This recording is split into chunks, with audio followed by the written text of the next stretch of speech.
तो चलिए शुरू करते हैं। प्यारी प्यारी खिचड़ी लो आ गई सबको लुभाने खिचड़ी। मैंने 2 साल भगवत गीता पे कोर्स किया है और उसमें शास्त्री का मेरे पास डिग्री है, इसलिए मुझे लोग आचार्य आशीष श्रीरत्नम शास्त्री भी कहते हैं। मेरे जीवन का एक ही लक्ष्य था और एक ही लक्ष्य है कि मुझे जगत गुरु का पद चाहिए, और उसके लिए मैंने अभी से ही ब्रह्मसूत्र का भाष्य बनाना स्टार्ट कर दिया था।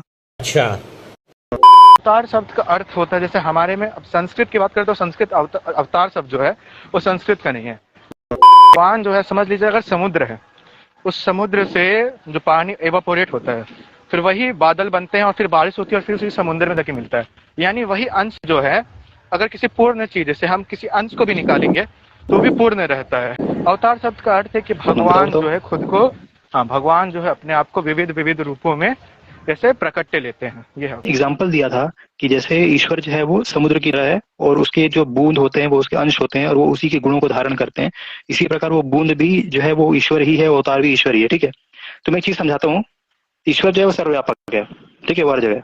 उसी तरह जो समुद्र है, समुद्र का अस्तित्व, जो बूंद का अस्तित्व होता है ना, वो समुद्र के बाहर का होता है। समुद्र के अंदर जो पानी होता है ना, उसके अंदर बूंद तुम अलग से नहीं प्रकट करके दिखा सकते, वो तुम नहीं दिखा सकते। ठीक है, समुद्र का जो बूंद का अस्तित्व होता है वो समुद्र के बाहर होता है। लेकिन ईश्वर तो सर्वव्यापक है। क्या वो किसी ऐसी जगह प्रकट होता है जहां पे वो पहले से नहीं था? बात आपने जो समुद्र वाला कहा कि समुद्र के बूंद का है, तो ये कोई पॉइंट नहीं है। अगर आप साइंटिफिकली बात करेंगे तो इवापोरेशन, आपने जो बात कही है वो इवापोरेशन मेथड के पूरे अगेंस्ट है, कंडेंसेशन और इवापोरेशन के अगेंस्ट हो जाता है ये चीज। समुद्र के बाहर जो है वो बूंद का मैंने कहा था अस्तित्व होता है, अंदर नहीं होता। ठीक है, तुमने कहा कि इवेपोरेशन से खंडित हो गया। ठीक है, अब जरा तुम मुझे सिद्ध करके दिखाओ कैसे इवेपोरेशन से खंडित हो गया। क्या इवेपोरेशन जो प्रोसेस होता है समुद्र के भीतर भीतर होता है? क्या बादल जो समुद्र के अंदर बनते हैं या बाहर बनते हैं? प्रोसेस तो बाहर है ना। जिस क्षेत्र में वो बनता है, बादल बनता है, हवा में उड़ के जाता है, वहाँ पे क्या वहाँ पे समुद्र फैला होता है? नहीं, वो समुद्र नहीं, वो आकाश का क्षेत्र होता है, वो समुद्र का क्षेत्र नहीं होता। बादल जो है वो समुद्र के अंदर नहीं बनता है। वही चीज मैं समझा रहा हूँ, जो बूंद बरस के गिरता है ना, तो वो समुद्र के गिरते हैं, वो समुद्र के अंदर ही बूंद बन बन के इवेपोरेशन होकर गिरने नहीं लग जाता है।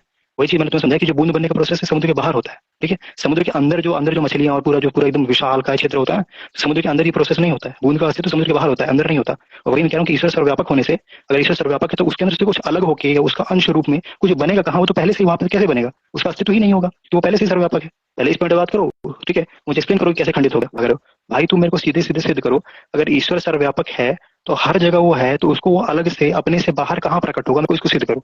अपने से बाहर वो कहाँ प्रकट हुआ? उसको प्रकट होने के लिए कोई अपने से बाहर हो जाए नहीं सकता। वो तो जहां प्रकट होगा ऑलरेडी वहीं पर है होती है।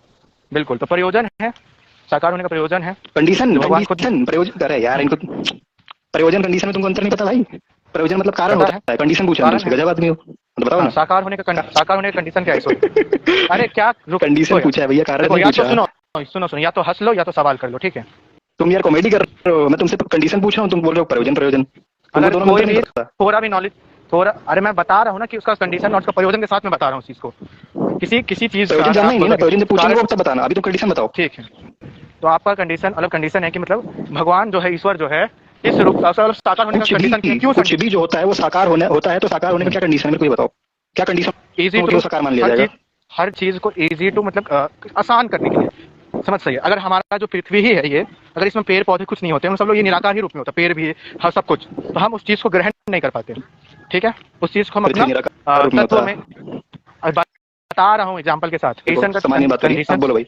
सुनिए, कंडीशंस क्या है कि ईश्वर को साकार होने की जरूरत क्या है, ईश्वर को साकार होने की जरूरत क्या है। फॉर एग्जाम्पल समझ लो कि जो अर्थ है, जरूरत नहीं पूछा, कोई पेड़ फिर भाई क्वेश्चन भटक जा रहे हो तुम। अरे भाई मैं समझा, भटक जा रहे हो भाई मेरा तरीका मैं एक्सप्लेन करता हूँ ना, सुनिए। अभी एक सवाल कर दूंगा, मैंने प्रयोजन नहीं पूछा। प्रयोजन में बोल ही नहीं रहा हूँ ना, मैं कंडीशन दे रहा हूँ भाई। वही बात है, मैं कंडीशन दे रहा हूँ। प्रयोजन क्या? प्रयोजन तुम्हारा बोल रहे हो। कंडीशन प्रयोजन कब बोला? प्रयोजन दूसरा होता है। अभी तुमने बोला भाई कब मैंने? अरे भाई कितना झूठ बोल रहे हो यार, लाइव पर ही यार। अच्छा, को साकार होने की जरूरत क्या है? शरीर का एग्जांपल दिया था, मैंने जो शरीर का एग्जांपल दिया था साकार रूप का, उसको तुमने आंसर नहीं दिया, बोल रखे कि तुम कंपैरिजन नहीं कर सकते ईश्वर के साथ में अपना। ठीक है, मैं बोल लूं, मेरे बीच मत बोलो। अब पहली बात तो मैंने शरीर का एग्जांपल किस सेंस में दिया था? मैंने उसके पहले शरीर का एग्जांपल देने से पहले मैंने समझा था कि साकार का मतलब क्या होता है। जिसका कोई साकार तभी होगा, यानी जिसका कोई आकार होगा। आकार उसी चीज का होता है जो कोई ऑब्जेक्ट हो, कोई ठोस पदार्थ हो। ठीक है, जो कोई ठोस पदार्थ हो ही ना तो उसका आकार भी नहीं होगा। ठीक है, मैं जो बोल रहा हूँ ना, तो मेरे बोलने का कोई आकार नहीं है। ग्रेविटेशन फील्ड है ना, तो उसका कोई आकार नहीं है। ठीक है, काइनेटिक एनर्जी लगती है, उसका कोई आकार नहीं होता। ठीक है, लेकिन फिर बीच में बोले, बोलिए, फिर बीच में बोल रहे हो, हद है भाई। अब यहाँ पे अब इसीलिए मैं समझा कि कोई अगर तुम किसी चीज को साकार करते हो, दुनिया में ऐसी कोई चीज साकार, जितनी भी साकार चीजें सब ठोस है। ठीक है, एक बात तो ये हो गया। दूसरी बात, जो तुमने सूर्य वाला एग्जांपल दिया है, ठीक है, उसमें दोष ऐसा है, उसमें दोष ये है, अब उसमें दोष ये कि जो सूर्य है जिसको तुमने बोला साकार है और निराकार रूप में उसका प्रकाश फैलता है, इससे यही सिद्ध होता है कि जो प्रकाश फैल के सर्वव्यापक हर जगह घुस रहा है, फैल रहा है, वो निराकार रूप में ही सर्वव्यापक है। क्यों? क्योंकि साकार रूप में जो सूर्य है वो तो एक देशी है, वो तो एक ही स्थान पे, उससे जो प्रकाश निकल रहा है, जो सर्वव्यापक, जो वो फैल रहा है, जो हर जगह फैलने वाला प्रकाश, वो तो निराकार ही है। यहाँ पे तुम्हारे ही एग्जाम्पल से मेरी बात सिद्ध हो गई। ठीक है, तो प्रथम तो जो मैंने तुम्हें बात कही साकार वाली, आकार सहित वाली, उसका खंडन करो, उसके बाद तुम्हें जो अपने एग्जाम्पल के बारे में बोलना होगा वो बोलना। चलो बोलो। हाँ, तो आपका पूरा जो लॉजिकल फैलेसी था वो खत्म हो गया। अब मैं बोलता हूँ ईश्वर को एक ठोस शरीर, पहली बात तो ईश्वर का जो शरीर है वो एक मनुष्य शरीर है ही नहीं। प्रमाण तर्क होता है प्रमाणों के साथ। प्रमाण क्या होते हैं? तो न्याय दर्शन ने बताया कि प्रमाण होता है। तर्क प्रमाण कैसे हो जाएगा? अच्छा, मैं दिया तर्क, तो बुद्ध ने भी तर्क दिया कि कोई तर्क मानने नहीं। बुद्ध ने ये भी कह दिया, चलो ठीक है कि मेरी बात है वो भी मत मानो, मैं भी तर्क दे रहा हूँ, भी मत मानो, ब्राह्मण का तर्क है वो भी मत मानो। लेकिन क्या वो तर्क मानने हैं? नहीं ना। तर्क मानने तब होता है जब वो प्रमाण के साथ स्टेटमेंट के रूप में, तर्क नहीं, तर्क है वो भी ऐसे। अभी स्टेटमेंट बोलते हैं भाई, पता भी नहीं, बेसिक नहीं पता भाई। वो न्याय दर्शन में 3 आता है, शब्द प्रमाण, प्रत्यक्ष प्रमाण, अनुमान प्रमाण। अगर आप कोई तर्क को अनुमान के साथ रख रहे हो तो वो उतना मान्य नहीं है कि अगर वो तर्क प्रत्यक्ष प्रमाण के साथ है तो ज्यादा मान्य है। और अगर हम उसको जो हमने जो तर्क दिया है वो दोनों ही रूप से सही, क्योंकि वो प्रत्यक्ष प्रमाण भी है कि ये सारे आपको शास्त्रों में मिल जाएंगे, और शब्द प्रमाण भी है क्योंकि पूर्वाचार्यों ने उस पर अपनी टिप्पणियां दी हैं। इस पे हमारी टिप्पणी देने वाले हम कौन हो सकते हैं जो अगर पूर्वाचार्यों ने उसको पूरा मान्य दिया है? और 1 या 2 या 10 आचार्यों ने ही, कई कितने सारे आचार्य हो गए, कितने सारे गुरु हो गए, उन सबने इस चीज को, इस तर्क को माना है। तो शब्द प्रमाण के रूप से भी मेरा जो तर्क था मान्य है, और शास्त्र में भी जो प्रत्यक्ष लिखा है उस रूप में भी वो मान्य है। बताइए आप। इसी पे सुन लो। पहली बात, शास्त्र में ABCD का जो कुछ भी लिखा है ना, वो भी प्रत्यक्ष प्रमाण में नहीं आता है, वो सारा का सारा शब्द प्रमाण में आता है। तुमको यही बेसिक नहीं पता, ठीक है। और बात रही प्रत्यक्ष प्रमाण की, जो तुम कह रहे हो तुमने प्रत्यक्ष प्रमाण कुछ नहीं दिया, तुमने शब्द प्रमाण का दिया। प्रत्यक्ष प्रमाण का मैंने दिया, मैंने एग्जाम्पल दिया कि भैया जैसे शरीर होता है, साकार होता है, ठीक है। क्यों साकार होता है? क्योंकि वो ठोस होता है, कोई भी चीज ठोस होने पर ही साकार होती है। अनुमान लगा, अरे होता है भाई, अनुमान भी, तुम अनुमान कब होता है जानते हो? अनुमान उस चीज पे लिया जाता है जो चीज प्रत्यक्ष में नहीं होती। तुम्हारा शरीर प्रत्यक्ष नहीं है, तुम्हारे सामने टीवी, पंखा, कूलर, फ्रिज रखा हुआ प्रत्यक्ष नहीं है तुमको, इसको तुम अनुमान बोल रहे हो। गजब आदमी है, तुमको अनुमान और प्रत्यक्ष में अंतर नहीं पता। अनुमान जो चीज प्रेजेंट ही ना हो, मान लो धरती के अंदर सारी चीजें निराकार है, ठीक है, तब मैं एक एग्जांपल लेके बोलूं साकार का। अब टॉपिक चेंज नहीं होगा तो भागने नहीं दो, टॉपिक चेंज नहीं होगा। टॉपिक चेंज नहीं कर रहा हूँ मैं, अब इसी को प्रूफ कर दो कि जो शरीर है वो प्रत्यक्ष प्रमाण के अंदर में आ जाएगा पहले। अच्छा ठीक है, समझ गया। चलिए फिर मैं प्रूफ कर दूंगा कि जो प्रमाण क्या होता है, पहले मेरे को ये बता दो तुम। चलो तुम, ठीक है प्रत्यक्ष ये बताओ, प्रत्यक्ष का प्रमाण किसको कहते हैं ये बताओ। चलो छोटा सा एग्जांपल के साथ बताता हूँ। आपकी आंख के सामने आग लगी हुई है, आप बता रहे हो कि ये प्रत्यक्ष प्रमाण है। बोल रहा हूँ कि तुम श्री कृष्ण को तुम मेरे सामने अभी सिद्ध कर दो, प्रत्यक्ष दिखा दो तो हम मान लेंगे, ठीक है। अब ये मैंने क्यों बोला? तुमने बोला कि शरीर जो है नित्य नहीं, वही तो मैं बोल रहा हूँ कि भैया ईश्वर जो है वो नित्य है, शरीर जो है अनित्य है, श्री कृष्ण जो है वो अनित्य है, इसलिए उनका जो शरीर है वो नष्ट हो गया, वही है नहीं है, इसीलिए इस प्रकार से देखो तो वो भी अनित्य हो गया, तो वो ईश्वर ही नहीं है। ये तो चीज बोल रहा हूँ, दिखा दो श्री कृष्ण, मान लो कि वो है। हाँ, तो अब इसी पॉइंट पे मैं लाना, अगर मैं रेफरेंसेस दे दिया कि श्री कृष्ण का शरीर नष्ट नहीं हुआ है तो बोलो, उसको शब्द प्रमाण बोलते हैं। मैं प्रत्यक्ष की बात कर रहा हूँ, मेरे को लाके दिखाओ ना कृष्ण का है भाई, तुम भाग क्यों? मेरे को लाके दिखाओ कृष्ण का है। सामने तुम्हारे पापा का एड्रेस सुनते तो हिलने लगे थे, तुम्हारी ऐसी तैसी हो गई थी तुम्हारी 1 मिनट के अंदर रोने लगे थे, भैया हम तो पापा का एड्रेस मिल गया, भैया मार देंगे भैया, तो तुम रोने लगे थे, फिर तो तुम आईडी बंद कर दी तुमने उस टाइम। तो अब बोले, हम कुछ बोले, बोलो तो और तारीफ करते कुछ मुंह से, पर्सनल कमेंट ज्यादा करना आ रहा है तुमको, तो डिबेट कर बताओ कि श्री कृष्ण जो थे वो नित्य थे या अनित्य थे, ये बताओ ना तुम। श्री कृष्ण अनित्य हैं, थे हैं और हमेशा रहेंगे। अनित्य है, ये बताओ ईश्वर नित्य है या अनित्य है? ईश्वर अनित्य है। बता दिया, ठीक होता है कि नित्य का जो मतलब होता है मतलब सदा से है, यानी जो हमेशा से, ठीक है। श्री कृष्ण को तुमने कहा कि वो अनित्य है, यानी वो हमेशा से नहीं है। हमको ये पता है कि भैया जो ईश्वर है वो नित्य है, वो हमेशा से, लेकिन जो श्री कृष्ण है साकार रूप है, ठीक है। श्री कृष्ण जो ईश्वर, अगर वो ईश्वर तभी माने जाते अगर वो भी नित्य होते, क्योंकि ईश्वर तो नित्य है, ये बात हमको पता है कि भैया ईश्वर जो है नित्य है, यानी ईश्वर जो हमेशा से। अगर तुमने ईश्वर को अनित्य कह दिया तो इससे क्या कहते ईश्वर हमेशा से नहीं है, उसको वो कभी बना है, वो कालबद्ध है। ठीक है, वो त्रिकाल वो तीनों कालों में बद्ध हो गया, वो बाउंडेड हो गया भाई। नित्य का मतलब अभी- ये होता है कि जो भाई वो मैंने हमेशा किस से की वाली बात की थी पूरा यार? बोलने दो, पूरा मैं पूरा बोलने दो आप पूरा तो समझी भाई, नहीं, ठीक है बोलो। है ना। नित्य का सिंपल तुमने बोला कृष्ण भी अनित्य है, ठीक है, ईश्वर भी अनित्य है। अब तुम्हें पता है अनित्य का मतलब जो हमेशा से नहीं है, यानी जो एक समय पे जिसको जो बना है, या तो जन्मा है या तो बना है, ठीक है, ये मतलब होता है अनित्य का।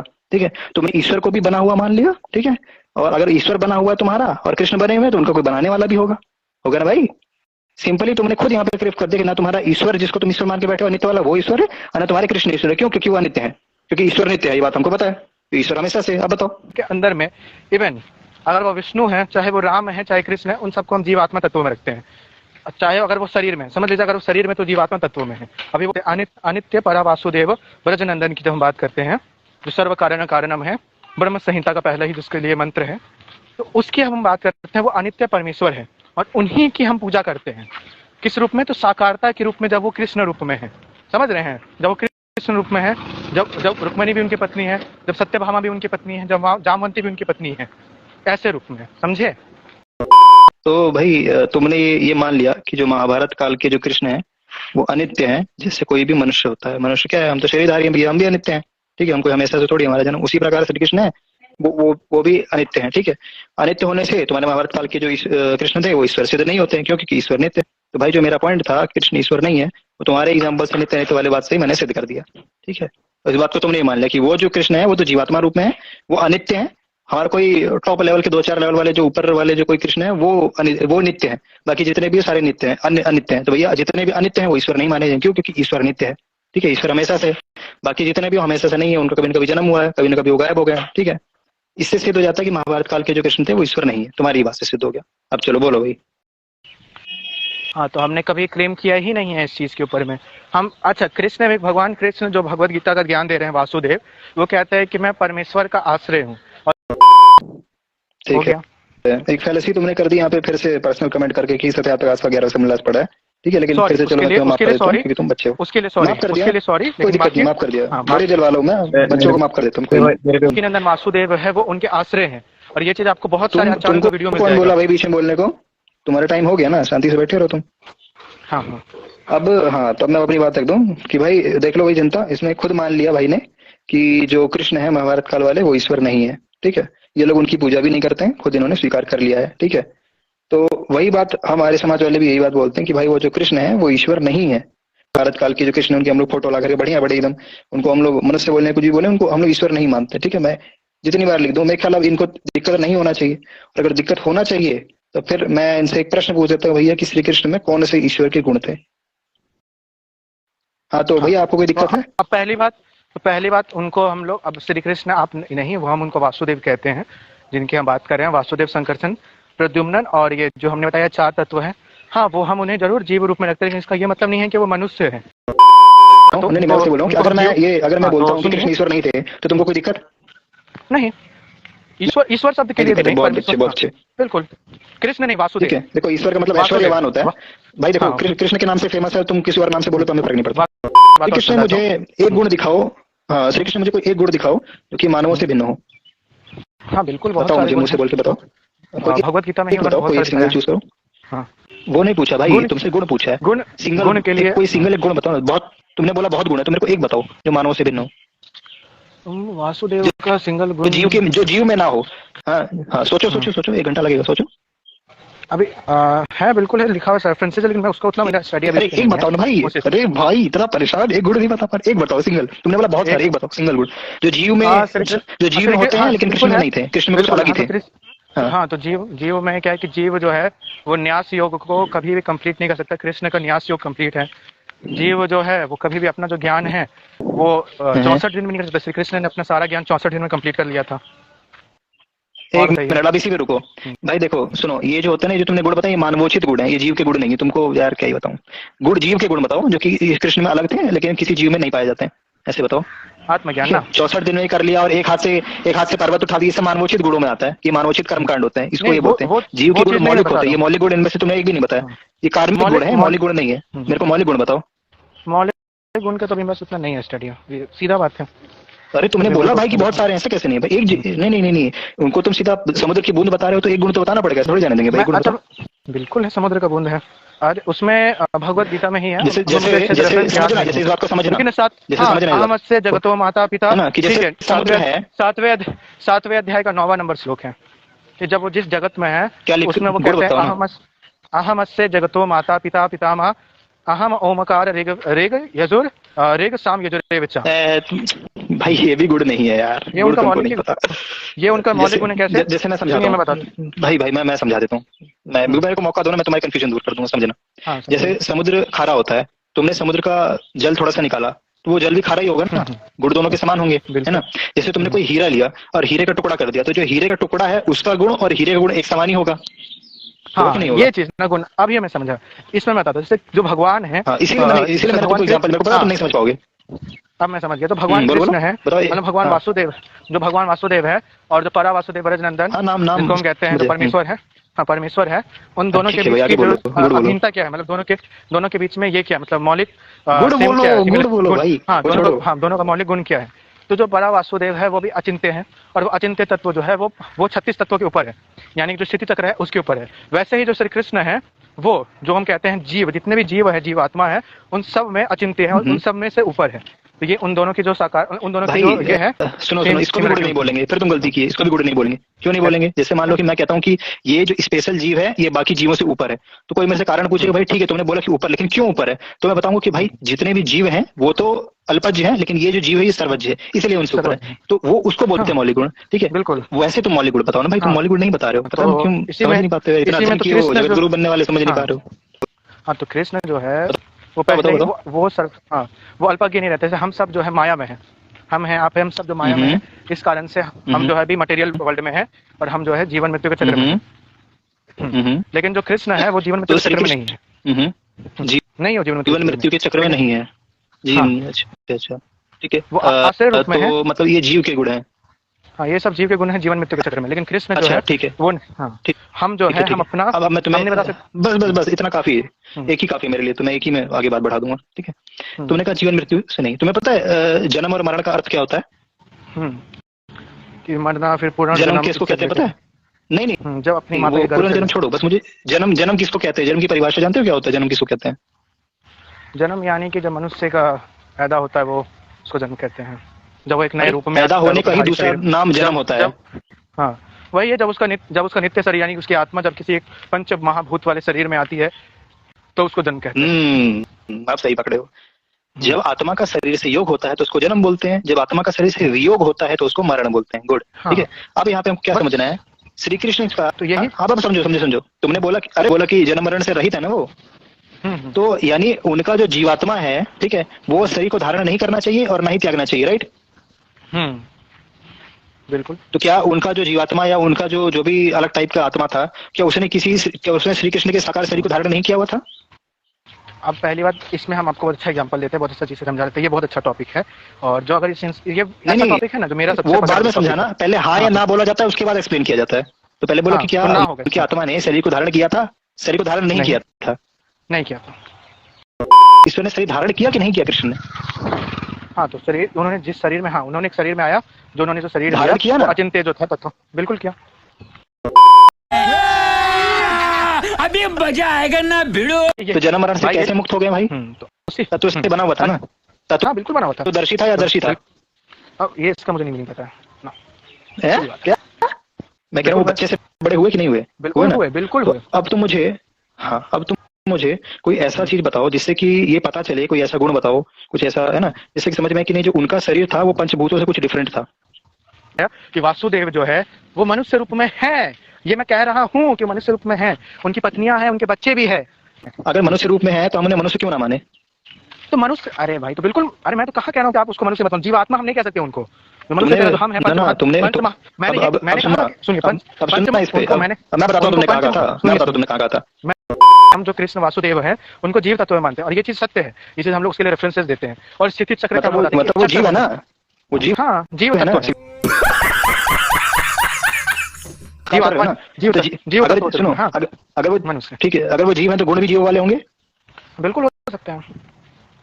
क्यों क्यों ऐसा होगा, मैं पता क्यों बोल रहा हूँ, क्यों ऐसा बोल रहा हूँ, क्योंकि देखो तुम जिसके जैसे गुण होते हैं उसको वैसी ही शब्दावली के लिए प्रयोग किया जाता है, ठीक है। दुष्ट गुण वाले को दुष्ट ही बोलेंगे, उसी प्रकार मैंने उदाहरण दिया, उसी प्रकार जिसके अंदर जीव वाले गुण है उसी को ही जीव बोलेंगे, जिसमें ईश्वर वाले गुण है उसको जीव नहीं बोलेंगे। तो क्योंकि भैया देख लो कृष्ण जो है वो जीव है, कृष्ण जीव है, ध्यान रखना। तो आज से तुमको जीव भी बोलो कि भैया महाभारत के कृष्ण ईश्वर नहीं थे, वो तो जीव थे। हाँ, तो वासुदेव जो थे, देवकी नंदन वासुदेव जो थे वो जीव तत्व थे। महाभारत के कृष्ण ईश्वर नहीं मान लिया ना। हाँ, वो तो हम बोलते ही हैं भाई, उसी पे कल हमारी डिबेट भी हुई है। बस भाई देखो हमारी जनता जनार्दन ध्यान से सुन लो, महाभारत के कृष्ण आज से ईश्वर नहीं है, भाई ने मान लिया है, ठीक है। तो अब उनको कोई भी आज के बाद ईश्वर नहीं बोलेगा। और सुनो, आज के बाद अगर किसी स्कॉल वाले ने स्टोरी लगाई कि आर्य समाज ही कृष्ण को ईश्वर नहीं मानते इसलिए इनको हिंदू मत मानो, जाके 50 गाली देना गलत है उसको कि भाई देख तुम्हारे जगत गुरु ने ऐसा बोला कि ईश्वर नहीं, इसलिए हम भी नहीं बोल रहे हैं, इसलिए कोई विरोध नहीं करेगा, ठीक है। रुक जाइए भाई, कृष्ण शब्द का आप यूज करेंगे तो फिर दिक्कत होगा। वहाँ अगर वासुदेव की बात करेंगे, देवकी नंदन वासुदेव की अगर बात करेंगे तब अरे वर्डिंग का ये होता है कर्षण। सामने वाला व्यक्ति अगर मुझे गौरव नाम से जानता है और निर्भय नाम से नहीं जानता, तो मैं उसको निर्भय बोलूंगा कि निर्भय अच्छा है या बुरा है, तो वो तो व्यक्ति समझेगा नहीं समझेगा। तो व्यक्ति गौरव नाम से जानता है, उसको बताऊंगा गौरव अच्छा है बुरा, तभी ना समझेगा। फिर वही भाई हम बोलते हैं, अरे भाई हम फोटो लगाते हैं, हम सुनो हम तो फोटो लगा बोलते हैं ना, हम तो महाभारत के कृष्ण वाली फोटो लगाते हैं भाई हम तो। हाँ, तो फिर आप दिक्कत नहीं है, फिर उसमें क्या दिक्कत है? चक्कर उठाए हुए हैं, बिल्कुल लगा, हम मोरपंख लगाते हैं, 2 हाथ 2 पैर, अर्जुन के सारथी है ना, वो ईश्वर नहीं है, ठीक है भाई। दंड भाई ध्यान दो, ईश्वर नहीं। क्योंकि भाई कुछ लोगों ने स्टोरी डाला था कि ये जो आर्य समाजी, वैसे तो आर्य समाजी नहीं बोल के कुछ और उसने गंदा शब्द प्रयोग किया था, ठीक है। बोला था कि भैया ये लोग जो है कृष्ण को ईश्वर नहीं मानते हैं, ठीक है। कृष्ण जी की फोटो भी लगाई थी, कौन से कृष्ण, राधा कृष्ण वाले कृष्ण, ठीक है, फोटो भी लगाई थी भैया की, और सारथी वाली फोटो लगाई थी। इनको जो है वो ईश्वर नहीं मानते हैं, क्योंकि गीता में उन्होंने बोला कि भैया हम तो ईश्वर हैं, और ये लोग इनको ईश्वर नहीं मानते हैं। तो भाई देख लो, जगत गुरु ने साफ साफ खुद बोल दिया कि वो ईश्वर नहीं है। तत्व है। बाद हम लोग जो बोलते हैं ना कि योगेश्वर श्री कृष्ण जो थे ब्रह्मचारी थे, आज के बाद मजाक उड़ाना नहीं मिलना चाहिए, ठीक है। हाँ, कोई दिक्कत किसी को इस बात से तकलीफ नहीं होनी चाहिए। क्यों? क्योंकि अगर हम बोलते हैं कि ब्रह्मचारी, तो क्या तुमने है ना, क्या तुम उन्हें ब्रह्मचारी नहीं मानते? क्या तुम उन्हें वैश्य नहीं मानते हो? नहीं, तुम भी मानते हो ब्रह्मचारी थे, है ना। क्या तुम नहीं मानते? क्या तुम ये नहीं मानते कि वो यज्ञ किया करते थे? क्या तुम नहीं मानते कि उपासना किया करते थे, ईश्वर उपासना नहीं मानते हो? मानते हो, ठीक है। वही तुमने पता क्या बोला था, रिकॉर्डेड है, तुमने बोला था कि सर्वश्रेष्ठ जो है, जो ब्रह्म ज्योति साक्षात स्वरूप है, तुमने बोला था वो निराकार है, ये बोला था ना। हाँ बिल्कुल, अरे वही ब्रह्म ज्योति का मैंने स्टार्टिंग क्या बताया था कि ब्रह्म ज्योति जो है जैसे शक्ति जो है शक्तिमान से होती है, वैसे ब्रह्म ज्योति है वो ब्रह्म से बोलता हूँ। हाँ, कि कृष्ण जो निराकार ईश्वर की उपासना करते हैं, तकलीफ कहाँ होती है? उसमें आप लोगों ने उसमें उसका नाम दे दिया ना निराकार ईश्वर की, आप ओम कह रहे थे, ओम वाला हम लोग कहीं भी रेफरेंस नहीं मिलता है। अच्छा सुनो, एक मिनट। निराकार ईश्वर का नाम उपनिषदों में, वेद में ओम बताया गया है, तो तुमको उसमें क्या दिक्कत है? क्या ईश्वर के अलग अलग नाम? तो विष्णु भी कहा गया है। विष्णु हम भी मानते हैं, विष्णु का मतलब सुनो, विष्णु का अर्थ ही सर्वव्यापक होता है, शिव का अर्थ कल्याणकारी होता है। हम भी बोलते हैं वो शिव है, वो विष्णु है, वो ब्रह्मा है, विष्णु। हम तो बोलते हैं अग्नि वायु आदित्य सारे उसके नाम है, हम तो बोलते हैं। लेकिन हम बोलते हैं कि निराकार है, हम बोलते हैं उसका मुक्त और निजी नाम ओम है। क्यों बोलते हैं? हम घर से लेके बोलते हैं, प्रमाण इसलिए बोलते हैं। लेकिन ईश्वर पैदा भी हो सकता है, ईश्वर खुद को मार भी सकता है, ईश्वर खुद को मार भी सकता है। जो पूछा है वो बताओ यार। सुनो, मैं तो वही बता रहा हूँ, ईश्वर साथ में अमर भी है, क्योंकि ईश्वर जो अचिंत्य है और इसलिए ईश्वर खुद को मार भी सकता है, और ईश्वर जो मार सकता है। सीधी बात है, तो अमर कैसा है ये समझाओ कि ईश्वर जो कारण रहित है, लेकिन तुम्हारे जितने भी अवतार है सबका कुछ न कुछ कारण है, इसलिए तुम्हारा एक भी अवतार ईश्वर नहीं है। कारण रहित ईश्वर कहाँ कारण रहित है? कहीं नहीं है। कारण अचिंत्य, सभी कारण के भाई अचिंत्य कारण है वो, सभी कारण। अच्छा, ईश्वर सभी कारण का कारण नहीं है, उसका कोई कारण नहीं है ना। सुनो, उसका कोई कारण नहीं है ना, ये तो मान रहे हो ना, उसका कोई कारण नहीं है, बिल्कुल है ना। तुमने खुद ये बात सिद्ध कर दी कि तुम्हारे अवतारों के कारण थे, और क्योंकि ईश्वर जो है वो कारण रहित होता है, लेकिन तुम्हारे अवतारों के कारण है, इसलिए तुम्हारा एक भी अवतार ईश्वर नहीं है। कैसे नहीं है? इस पे आपकी बहुत गलत, ये जो आपने बोला ये अच्छा कैसे नहीं, पहले प्रूफ करो। जिस कारण से प्राकट्य, अरे जहां से उनका प्राकट्य हुआ है वो भी कारण रहित है कि नहीं है? ईश्वर कारण रहित जितना नहीं है। अरे सुनो, जितना कारण रहित है कि नहीं है? अरे भाई सीधी छोटी बात, कारण रहित है कि नहीं है? ईश्वर बिल्कुल है, बिल्कुल है। चलो भाई ठीक है, आशीष रत्नम भाई नमस्ते, कल बात करते हैं, ठीक है। नमस्ते। और एक बार चैनल का नाम बताओ, एक बार अपने चैनल का नाम बताओ। वेदांत पाठशाला। गुड जाओ, बस इतना काफी है।